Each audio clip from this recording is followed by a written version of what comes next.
तो अभी हम समझ रहे हैं इस वीडियो में इम्प्लांटेशन कैसे होगा। अब इम्प्लांटेशन कब होता है? जब ब्लास्टोसिस्ट फॉर्म हो चुका होता है।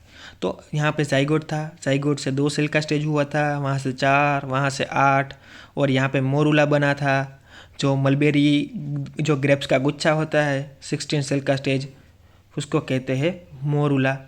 ठीक है, वहाँ से अर्ली ब्लास्टोसिस्ट बना था। फिर जो इस टाइम पे यहाँ पे होता क्या है कि ओवरी के अंदर एक कॉर्पस ल्यूटियम होता है। कॉर्पस ल्यूटियम क्या करता है, ये इतना प्रोसेस यहाँ पे हो रहा होता है तो कॉर्पस ल्यूटियम भी समझ जाता है कि अब 14th डे ओव्यूलेशन हो चुका है, तो फर्टिलाइजेशन हुआ या ना हुआ, पर मुझे ये जो बाकी के दिन है वहाँ पे एंडोमेट्रियम लेयर प्रॉपरली बना हुआ चाहिए, ताकि फर्टिलाइजेशन में कोई मतलब जो इम्प्लांटेशन है उसमें कोई प्रॉब्लम ना आए। ठीक है, तो ये क्या करता है, कॉर्पस ल्यूटियम एंडोमेट्रियम लेयर की थिकनेस बढ़ा देता है।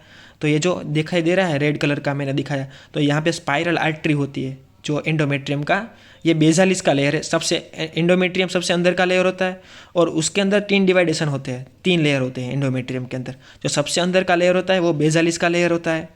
जो इम्प्लांटेशन में या फिर जो भी हर महीने मेंस्ट्रुअल साइकिल होती है, जो शेडिंग होता है एंडोमेट्रियम का, वो बेजालिस का लेयर नहीं शेड होता है। जो उसके ऊपर जो बनेगा ना ये पूरा लेयर, उसका शेडिंग होगा। ठीक है, सेम टू सेम यहाँ पे भी ऐसा ही प्रोसेस होता है।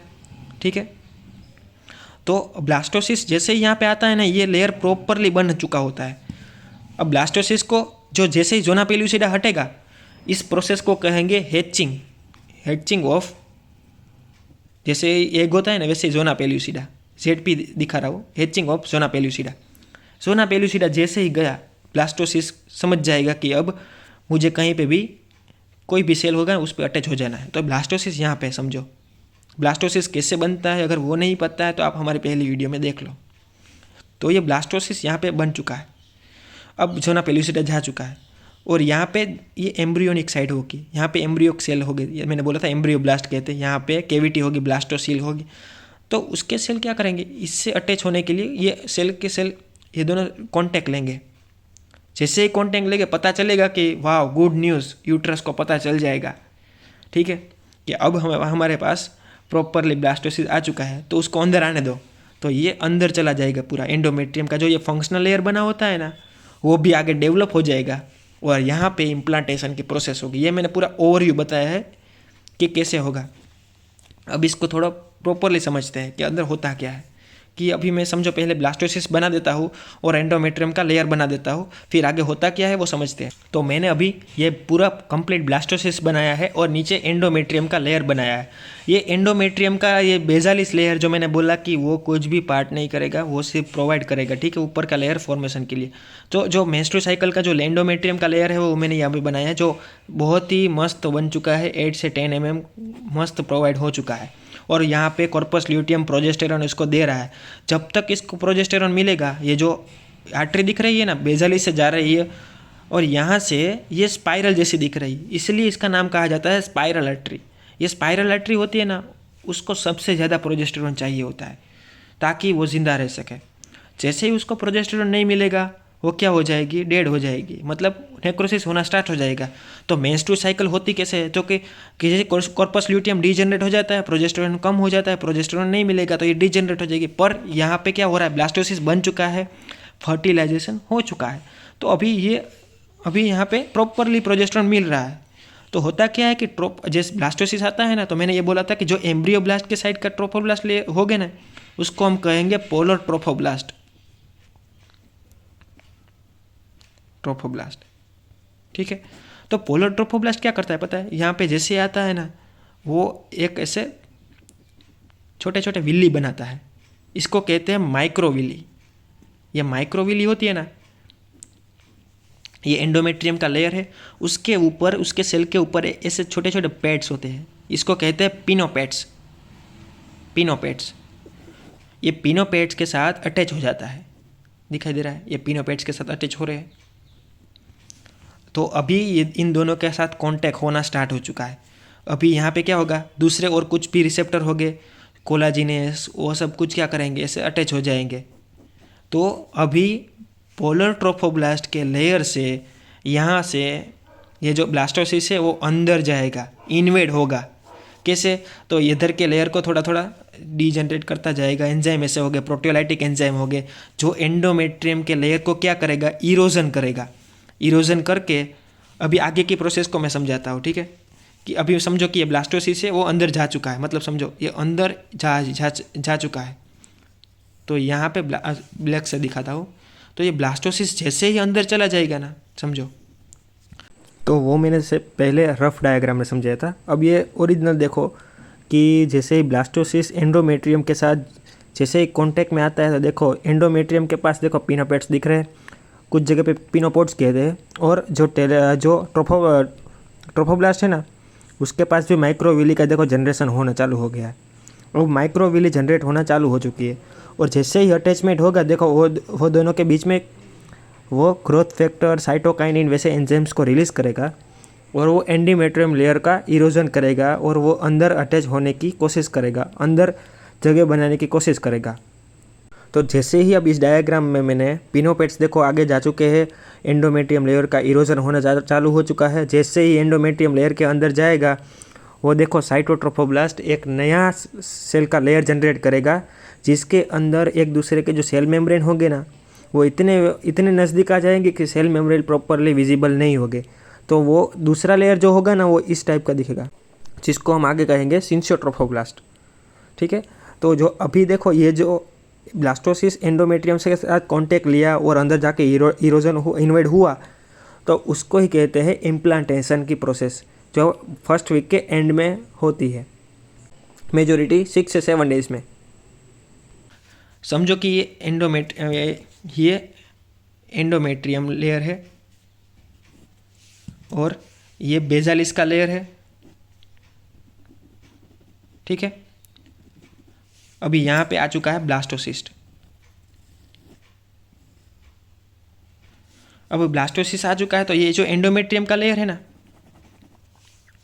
अभी होता क्या है यहाँ पे, ये जो ब्लास्टोसिस्ट आ चुका है ना, उसके पास ट्रोफोब्लास्ट लेयर होता है। ट्रोफोब्लास्ट क्या करता है, और ज़्यादा सेल बनाता है, और इस टाइप का सेल बनाता है कि उसका सेल मेम्ब्रेन ठीक से दिखाई नहीं देता, और इतने सेल बनाता है कि हम अगर उसको देखेंगे ना ठीक से, तो पता चलेगा सिर्फ न्यूक्लियस ही दिखाई देगा। तो ये से लेयर बन जाता है, और इस ट्रोफोब्लास्ट के लेयर को कहते हैं सिंसियोट्रोफोब्लास्ट। अभी शॉर्ट में लिख रहा हूँ सिंसियोट्रोफोब्लास्ट, यहाँ पे जगह नहीं है इसलिए सिंसियोट्रोफोब्लास्ट। अब इतना याद रखो कि ट्रोफोब्लास्ट का लेयर जैसे ही अंदर जाता है, वो नए सेल्स प्रोवाइड करता है, जो सेल्स डिवीज़न नहीं करते आगे जाके, बट ये जो मेन लेयर है ना ट्रोफोब्लास्ट का लेयर, वही सेल्स फॉर्मेशन करके आगे एक मस्त लेयर बनाता है, जो इसके अंदर सेल मेम्ब्रेन ठीक से दिखाई नहीं देता। इसीलिए ये सब ऐसा लगता है कि ये सब न्यूक्लियस के साथ अंदर अंदर बहुत सारा न्यूक्लियस है, पर सेल दिखाई ठीक से नहीं दे रहे। तो इसीलिए मैंने इसको ऐसे दिखाया है, प्रॉपर सेल नहीं दिखाया। तो ये जो पूरा लेयर बना है ना, उसको कहते हैं सिंसियोट्रोफोब्लास्ट लेयर, ठीक है। और जो अंदर का सेल का लेयर है ना ट्रोफोब्लास्ट का, उसको कहते हैं साइटोट्रोफोब्लास्ट लेयर, ठीक है। अभी जैसे ही इम्प्लांटेशन हुआ, ट्रोफोब्लास्ट के 2 लेयर बन चुके, सिंसियोट्रोफोब्लास्ट और साइटोट्रोफोब्लास्ट। अभी होता क्या है, सिंसियोट्रोफोब्लास्ट एक हार्मोन का सिक्रेशन करेगा, जिसका नाम है HCG, ठीक है। ये HCG हार्मोन बहुत ज़रूरी है। जैसे कि प्रेगनेंसी के टाइम जो प्रेग्नेंट वुमन होती है ना, उसको पता कैसे चलेगा कि वो प्रेग्नेंट है या नहीं, तो वो अपना यूरिन टेस्ट करवाती है ना, तो उसके अंदर HCG मिलता है। तो HCG से पता चलता है कि वो प्रेग्नेंट है, जो कन्फर्म कर रहा है सिंसियोट्रोफोब्लास्ट। और ये HCG का काम इतना ही नहीं है, ये कॉर्पस ल्यूटियम के साथ मिलके यहाँ पे जो एंडोमेट्रियम का लेयर है ना, कॉर्पस ल्यूटियम के पास जितना दम था ना, उतना उसने लगा दिया इस पूरे एंडोमेट्रियम के लेयर को फॉर्म करने के लिए। अब ये HCG भी इनडायरेक्टली एंडोमेट्रियम का लेयर बनाने में हेल्प करेगा। और अब जो ये इम्प्लांटेशन हो चुका है, उसके बाद जो एंडोमेट्रियम का लेयर बन रहा है, वही प्रोसेस को कहेंगे, एंडोमेट्रियम का जो चेंजेस होगा उसको कहेंगे डेसिड्यूआ फॉर्मेशन। तो ये पूरी प्रोसेस हो कहाँ पे रही है, एंडोमेट्रियम लेयर के अंदर। तो जो ये HCG सिंसियोट्रोफोब्लास्ट से रिलीज होता है ना, वो कॉर्पस ल्यूटियम के पास जाता है और उसे मेंटेन रखता है। जितने टाइम तक कॉर्पस ल्यूटियम, मतलब देखो नॉर्मली तो कॉर्पस ल्यूटियम मेंस्ट्रुअल साइकिल के एंड फेज तक रहता है, 14 से 28 डेज तक। बट बाद में अगर कॉर्पस ल्यूटियम को डिजनरेट नहीं होना है, तो वो HCG काम करता है। तो ये HCG का लेयर है ना, वो कॉर्पस ल्यूटियम को जिंदा रखने का, मतलब अलाइव रखने की हर कोशिश करेगा। जब तक HCG मिलता रहेगा कॉर्पस ल्यूटियम अलाइव रहता रहेगा, जो कौन सिक्रेशन करेगा, सिंसियो ट्रोफोब्लास्ट। जैसे ही यहाँ पे एंडोमेट्रियम का लेयर प्रॉपर बना है, तो जो एंडोमेट्रियम का लेयर, अभी इसको मैं डेसिडियो लेयर कहूँगा, एंडोमेट्रियम का लेयर नहीं कहूँगा, जो डेसिडियो का लेयर ये पूरे एम्ब्रियो को कवर कर रहा है। यहाँ पे देखो, यहाँ पे प्लेसेंटा फॉर्म हो रहा है, तो समझो अभी मैं यहाँ पे अभी इतना समझाता हूँ कि ये यूट्रस है, यहाँ से फेलोपियन ट्यूब है, ये यूट्रस का अपर पोस्टीरियर पार्ट मैंने दिखाया। तो समझो कि मैंने ये यहाँ पे आया, इम्प्लांटेशन हुआ, तो यहाँ पे प्लेसेंटा फॉर्म हुआ और यहाँ पे पूरा बेबी फॉर्म हो रहा है। तो जो ये एंडोमेट्रियम का लेयर है, ये एंडोमेट्रियम का लेयर प्लेसेंटा फॉर्म कर रहा है, समझ रहे हो। तो ये जो एंडोमेट्रियम का लेयर जो प्लेसेंटा फॉर्म कर रहा है ना, और जो प्लेसेंटा को कवर कर रहा है, मतलब ये जो सप्लाई कर रहा है, उसको कहेंगे बेज लेयर। तो इसको कहेंगे डेसिडिया बेजालिस। अब स्ट्रेटम बेजालिस वो एंडोमेट्रियम का थर्ड लेयर था, बट यहाँ पे जो बेजालिस लेयर है वो बेजालिस लेयर इसलिए नहीं है, तो वो इसलिए है कि यह जो प्लेसेंटा फॉर्म हुआ है ना, और जो बेबी को न्यूट्रिशन प्रोवाइड कर रहा है उस साइड का, वो जो एंडोमेट्रियम का लेयर बना है ना, उसको कहेंगे डेसिडियो बेजालिस लेयर। और जो बाकी का लेयर, मतलब समझो अभी यहाँ पे इम्प्लांट हो चुका था, तो अभी एंडोमेट्रियम क्या करेगा, ग्रो होगा, तो इसके ऊपर ग्रो हो जाएगा। तो जो लेयर सिर्फ ऊपर ग्रो हो रहा है, वो यहाँ पे न्यूट्रिशन का कुछ नहीं कर रहा है, तो ये जो लेयर है मैं उसको थोड़ा हाईलाइट करके दिखाता हूँ। ये दिखाई दे रहा है,